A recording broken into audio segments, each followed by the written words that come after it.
कि नेपाल जो है वो इंडिया के ऊपर में, ये वाला जो कंट्री है ये नेपाल है। हम इसको कलर दूसरा लेके बनाते हैं ताकि रेड कलर से आपको समझ में आए। ये जो है ये नेपाल है। नेपाल एक लैंडलॉक कंट्री है। लैंडलॉक उसे कहते हैं जो चारों ओर से भूमि से घिरा हो, और ये एक बफर देश है। बफर देश उसे कहते हैं जो दो बड़े देशों के बीच का एक छोटा देश होता है, बफर देश। तो जब नेपाल में ये नेपाल पहले बहुत ही शक्तिशाली हो गया था। मुगलों के पतन के बाद नेपाल के गोरखा शासक बहुत ही योद्धा थे, वो लोग बहुत ही वीर हो गए थे। उन लोगों ने ये नेपाल की ये जो सीमा है इससे आगे निकल गए। ये क्या किए, नेपाल में इसके अलावे ये लोग सिक्किम को भी ये लोग कब्जा कर लिए। ये वाला एरिया सिक्किम है, सिक्किम को कब्जा कर लिए। सिक्किम के साथ साथ नीचे का ये तराई एरिया है, ये जो तराई एरिया है ये अवध का था। तो नेपाल के शासकों ने अवध का एरिया भी कब्जा कर लिया। फिर ये आगे बढ़ के ये कुमायूं, उत्तराखंड का इधर का एरिया है कुमायूं, कुमायूं को कब्जा कर लिया। इधर गढ़वाल को कब्जा कर लिया। कुमायूं और गढ़वाल को मिला देते हैं तो उत्तराखंड हो जाता है। इन दोनों को कब्जा कर लिया। और यहाँ थी सतलज नदी और ये थी तीस्ता नदी। तो नेपाल की जो सीमा बन गई वो सतलज नदी से लेकर कहां तक हो गई, ये तीस्ता नदी तक हो गई। ये यहाँ टी लिख देते हैं, तीस्ता, एस फॉर सतलज। सतलज से तीस्ता नदी के बीच में इनकी क्या हो गई, सीमा बन गई। इतना लंबा इनका क्षेत्र हो गया। इन बढ़ते साम्राज्य को देखते हुए ब्रिटिशर्स, उस समय तो हम लोग स्वतंत्र थे नहीं, इंग्लैंड का कब्जा था हमारे ऊपर, तो जो ब्रिटिशर्स थे सब इंग्लैंड वाले, उन्होंने इसके साथ युद्ध कर दिया। उस युद्ध को कहते हैं एंग्लो नेपाल वार, आंग्ल नेपाल युद्ध। यह युद्ध चला 1814 से लेकर 1816 के बीच में। इस युद्ध में गोरखा बहुत वीरता से लड़े, लेकिन अंग्रेजों का हथियार अच्छा था, उनकी स्ट्रेटजी अच्छी थी। अंततः अंग्रेजों की जीत हो गई और 1816 में एक संधि साइन हुआ। उस संधि यानी समझौते का नाम था सुगौली की संधि। अब आपसे क्वेश्चन ये पूछ सकता है कि सुगौली की संधि कब साइन हुई थी? तो देखिए, सुगौली की संधि साइन हुई थी 1815 में, याद रखिएगा। और वो इम्प्लीमेंट यानी कब उसको अमल में लाया गया, कब से वो लागू हो गया, तो वो 1816 से। तो आप 1816 ही याद रखिएगा क्योंकि उसी दिन से वो लागू हुआ था। एक क्वेश्चन और पूछता है कि सुगौली कहां पे है, तो सुगौली बिहार के चंपारण में है। यहीं पे समझौता हुआ था गोरखा और अंग्रेजों के बीच में। इस समझौते के तहत कुछ बातें कही गई थी, उसको समझिए। इस समझौते के तहत कहा गया कि गोरखा लोगों ने जो गढ़वाल जीता है वो अंग्रेजों को वापस करे, कुमायूं वापस करे, तराई का क्षेत्र वापस करे, सिक्किम वापस कर दे। तो जब ये वापस कर देगा तो नेपाल की तो सीमा बदल जाएगी। अब सतलज से तीस्ता थोड़ी रहेगी जब ये वापस कर देगा तो। तब नेपाल की एक नई सीमा का निर्धारण किया गया जिस पर लेकर अभी विवाद चल रहा है। तो उस सीमा का नाम क्या है, तो समझते हैं हम लोग। आंग्ल नेपाल युद्ध में जब नेपाल की पराजय हुई तो अंग्रेजों ने नेपाल के लिए सीमा का निर्धारण कर दिया। उन्होंने कहा कि उत्तराखंड में जो शारदा नदी है, इसी शारदा नदी को ना नेपाल के लोग काली या महाकाली कहते हैं। तो जो महाकाली नदी है वो यहां से सीमा बनाएगी पश्चिम से, और इस तरह में मेची नदी वो नेपाल से ही निकलती है। नेपाल का लास्ट नदी है मेची नदी। ये मेची नदी नेपाल से निकलकर बिहार के किशनगंज, इधर पे जिला है किशनगंज में महानंदा नदी से वर्तमान में मिल जाती है। तो ये इधर में महाकाली नदी बॉर्डर बन गया और यहाँ पर मेची नदी बॉर्डर बन गया। इन्हीं के बीच में क्या हो गया भैया, नेपाल हो गया। और नीचे में त्रिवेणी, आप पता होगा बिहार के चंपारण में त्रिवेणी बांध है, तो नीचे में त्रिवेणी नदी। तो ये नीचे का एरिया था, वो विवाद का कारण नहीं है। वर्तमान विवाद का काम महाकाली नदी। तो आप समझ गए। अब बात समझते हैं ये क्या चीज है, काला पानी और ये लेपुलेख विवाद, इस सब के बारे में। तो इतना समझे। अब नेक्स्ट स्लाइड में हम समझते हैं, ध्यान से समझिएगा। ये जो ट्रीटी थी, ट्रीटी को अगर आप ध्यान से देखेंगे इस पे, तो हम आपको समझा दिए थे। इंडिया नेपाल के बीच में एंग्लो नेपाल वार 1814 से 16 के बीच हुआ। सिगौली की संधि चंपारण में है 1816 में। कौन कौन से एरिया वापस करना पड़ा था, गढ़वाल, कुमायूं, तराई और सिक्किम का एरिया। नदी कौन कौन सी हो गई, महाकाली नदी से लेके, महाकाली नदी यहां से और इधर में मेची नदी के बीच में ये हो गया था। आप भले इसका स्क्रीनशॉट ले सकते हैं। पहले जो नेपाल था, पहले का नेपाल की सीमा यहाँ पे क्या थी, सतलज नदी, और इधर में तीस्ता नदी। लेकिन बाद में क्या कर दिया गया, नेपाल की सीमा को, नेपाल के सीमा को यहाँ पे ये हो गया आपका नेपाल में इधर बना दिया गया मेची नदी को, कि भैया पूरब में आपका मेची नदी और इस साइड में महाकाली नदी। तो ये सुगौली की संधि के बाद का है। नेपाल कहता है कि भैया हम इसी को मानेंगे। तो विवाद कहां से है, इसको मानेंगे। तो समझिए इसके बारे में। हालांकि इसका स्क्रीनशॉट लेना चाहते हैं तो ले सकते हैं, नहीं तो आप एक नोट्स बनाते चलिएगा। विवाद का कारण क्या है, तो उत्तराखंड से हम लोग को मानसरोवर यात्रा की शुरुआत करानी थी हम लोग को। तो मानसरोवर यात्रा कैसे होगा, तो ध्यान से देखिए। मानसरोवर यात्रा के लिए हम लोग एक बहुत लंबा रास्ता तय करते थे। मानसरोवर जाने के लिए हम लोग सिक्किम के यहाँ पर एक दर्रा है जिसका नाम है नाथुला दर्रा। इस नाथुला दर्रा से हम लोग कैलाश मानसरोवर जाते थे। यहाँ शंकर जी का स्थान है कैलाश मानसरोवर पर्वत पर, महाकाल। तो यहाँ हम लोग जाते थे जो श्रद्धालु हैं। तो भारत सरकार ने सोचा कि क्यों ना हम इन लोग को उत्तराखंड के रास्ते पहुंचा दें। यहाँ पर भी एक दर्रा है जिसका नाम है लेपुलेख दर्रा। तो यहां से क्यों ना पहुंचा दे। आप खुद देखिए कि यहां से बहुत फायदा होगा, दूरियां घट जाएंगी। इससे एक और फायदा क्या हो जाएगा कि हम चाइना से फ्यूचर में जब कभी युद्ध होता है तो हम यहां से सेना भी पहुंचा सकते हैं, क्योंकि चाइना का भरोसा करना बेवकूफी होगी। तो भारत सरकार ने यही सोचा कि भैया हम यहां सड़क बना देते हैं। तो भारत सरकार में जितनी भी सीमा पर सड़कें बनेंगी बॉर्डर पे, वो बनाने का काम करता है border road organisation BRO, border road organisation BRO। ये सेना के अंडर में एक संस्था है, यही काम करती है। ये क्या करेगी भैया, बॉर्डर पे सड़कें बने। अब विवाद कैसे हो गया, देखिए यहां पर काला पानी एक जगह का नाम है, काला पानी तक सड़क थी। उस सड़क को आगे बढ़ाकर लेपुलेख दर्रा तक लाया गया। यह सड़क की लंबाई थी 80 किलोमीटर। अब नेपाल कह दिया कि भैया आप ये जो सड़क बनाए हैं 80 किलोमीटर, ये हमारे एरिया में है, क्योंकि काला पानी और लेपुलेख दर्रा, लेपुलेख ये तीनों देशों के सीमा पर है। इधर में नेपाल, इधर में इंडिया, इधर नेपाल, इधर चाइना। तो ये जो आप सड़क बनाए ना, ये सड़क गलत है, ये हमारे एरिया में आप मत बनाइए। नेपाल कह रहा है कि हम सुगौली की संधि को मानते हैं, भारत कह रहा है कि हम भी उसी को मानते हैं। फिर विवाद कैसे हुआ, समझिए ध्यान से। देखिए आप इसको समझ लीजिए कि नेपाल है, यहां मान के चलिए नेपाल है, ये नेपाल हो गया। और यहां पर उत्तराखंड है, इधर का एरिया ये उत्तराखंड में। जो महाकाली नदी है उसकी 3 ठो शाखाएं हैं। ध्यान से समझिए, आप नक्शा को देखिए। जिसको हम ब्लैक कलर से किए हैं ये नेपाल है, और ये जो रेड कलर से बना दिए हैं ये इंडिया का उत्तराखंड राज्य है। अब सुगौली की संधि कहा गया था कि ये जो ब्लू कलर की नदी आ रही है, ये महाकाली नदी, ये नेपाल और इंडिया का बॉर्डर बनाएगी। दिक्कत इस बात की है कि नदी का उद्गम जो है वो 3 नदियों से मिलकर होता है। एक इधर वाले का नाम है लिम्पियाधुरा, इधर जो है लिम्पियाधुरा, तो सबसे इधर वाला एरिया है लिम्पियाधुरा, इधर में हो गया काला पानी, और सबसे लास्ट में है लेपुलेख, सबसे लास्ट में लेपुलेख। इंडिया कहता है कि जो महाकाली नदी शुरू हो रही है वो लेपुलेख से शुरू हो रही है। कहां से शुरू हो रही है, लेपुलेख से। इसलिए लेपुलेख से जब ये शुरू हो रही है तो इधर का पूरा एरिया मेरा हो गया। नेपाल क्या कह रहा है ससुरा कि जो महाकाली नदी शुरू होती है वो लेपुलेख से नहीं शुरू होती है। नेपाल कहता है कि यह लिम्पियाधुरा से शुरू होती है। लिम्पियाधुरा से जब शुरू होती है तो ये बॉर्डर होना चाहिए। यानी सारा का सारा झमेला ये इसी एरिया के लिए। ये हल्का सा जो एरिया इसको हम दूसरे किसी कलर से कर देते हैं, ये एरिया से विवाद है। सारा विवाद इसी एरिया को लेकर हो रहा है।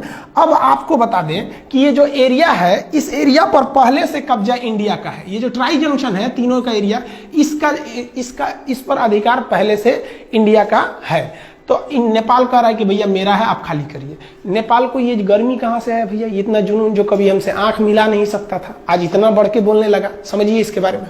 तो ये समझ गए, बॉर्डर रोड ऑर्गेनाइजेशन ने एक न्यू सड़क बनाई थी। कहां से, काला पानी से लेपुलेख तक 80 किलोमीटर। किस लिए, मानसरोवर यात्रा पर जाने के लिए।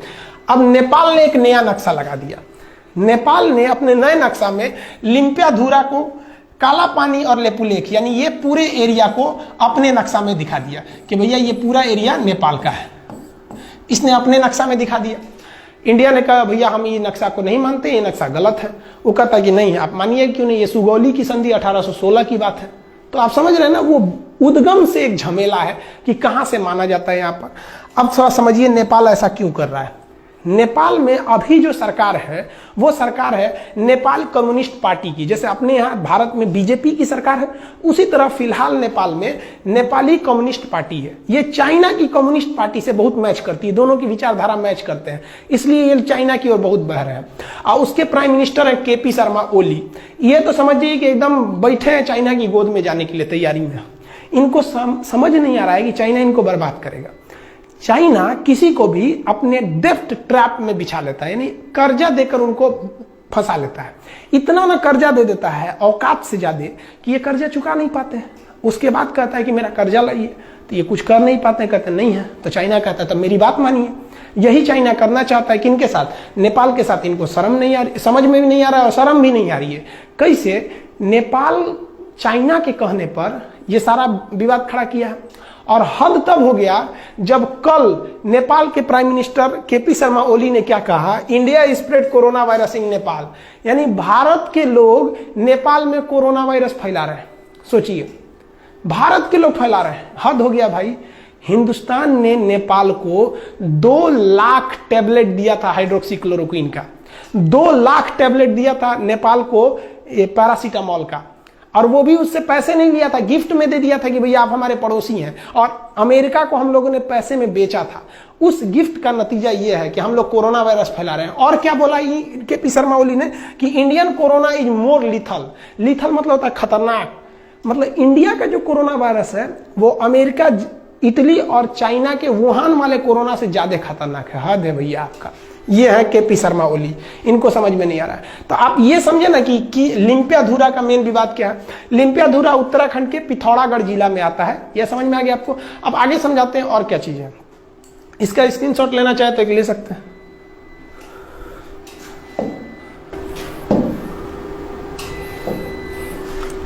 देखिए, जो सड़क बनाया गया है वो सड़क बनाना जरूरी भी था।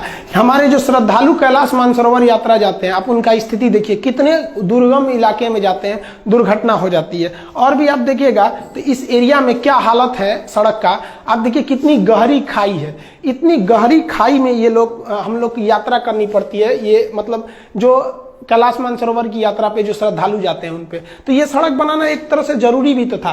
तो बॉर्डर रोड ऑर्गेनाइजेशन ने पहाड़ तोड़ के सड़क बनाया। देखिए, इतना आसानी से सड़क नहीं बनते हैं, ये पहाड़ तोड़ के सड़क बनाया। और बनने के बाद नेपाल कह रहा है कि भैया ये एरिया हमारा है, आप खाली कर दीजिए।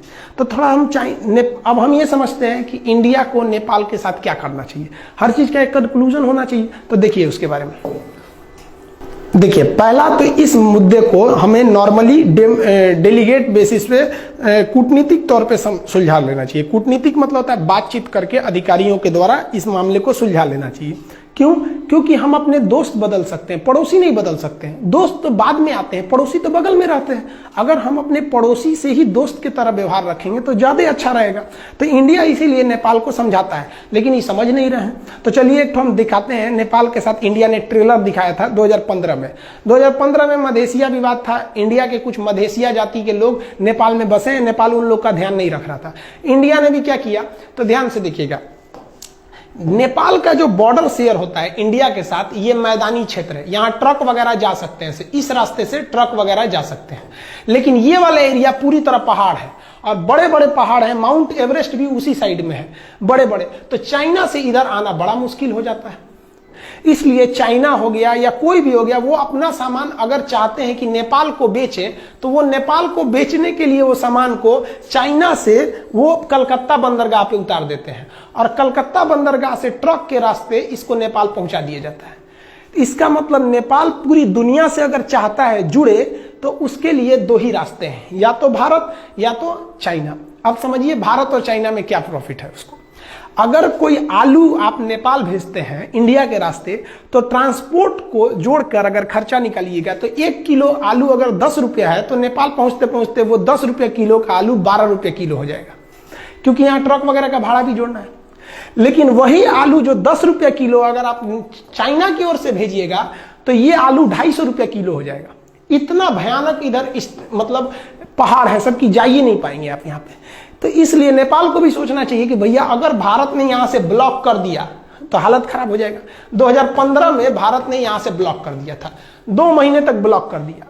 2 महीने में नेपाल का यह हाल हो गया कि नेपाल के जहाजों के पास पेट्रोल नहीं था। वो नेपाल के प्रधानमंत्री बोले थे कि कोई भी जहाज अगर नेपाल में आता है ना, तो आप वो जहाज का पेट्रोल लेके आइएगा, हमारे यहाँ पेट्रोलों नहीं बचा हुआ है। ये हाल हो गया है नेपाल का।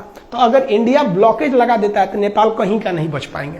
तो नेपाल को भी सोचना चाहिए कि हम ये ट्राई जंक्शन जो है, जिसे वो लिम्पियाधुरा को मान रहा है, हम लेप को छोड़ ही नहीं सकते हैं, एकदम कंफर्म छोड़ नहीं सकते हैं। और ये नरेंद्र मोदी बैठे हैं प्रधानमंत्री, कश्मीर छोड़वे नहीं किए, लोग कूद रहे थे पाकिस्तानी ये वो, तो लेपुलेख छोड़ेंगे यहाँ पे। इनका भी दिन खराब चल रहा है, विनाशकालीन विपरीत बुद्धि। आप समझदार हैं, आप भी समझते हैं ये सब चीजों के बारे में। तो ये टोटल ट्राई जंक्शन का विवाद था। आप होप आप समझ गए होंगे काला पानी। तो काला पानी, लेपुलेख, लिम्पियाधुरा, ये एरिया जो है ये कहाँ पर है? पिथौरागढ़ उत्तराखंड में है। तो नेपाल को इंडिया की कितनी जरूरत है आप समझ सकते हैं। और हम लोग ने कभी भी नेपाल का बुरा नहीं चाहा है। इवन हमको नेपाल के बारे में भी सोचना चाहिए। हिंदुस्तान ने ऐसा कोई युद्ध नहीं जीता है जिसमें नेपाल के गोरखा भाइयों का खून न बहा हो। हमारे जनरल थे मानिक साहब, बहुत ही बहादुर फील्ड मार्शल, जनरल से भी ऊपर का पद होता है फील्ड मार्शल। इतना ऊपर पद होता है सेना में कि आज तक 2 ही लोग को मिला ही, KM करियप्पा और मानिक शाह। मानिक शाह ने बोला था कि अगर तुमसे कोई कहता है कि मुझे मरने से डर नहीं लगता है तो समझ जाना वो झूठ बोल रहा है, या तो वो गोरखा सिपाही है।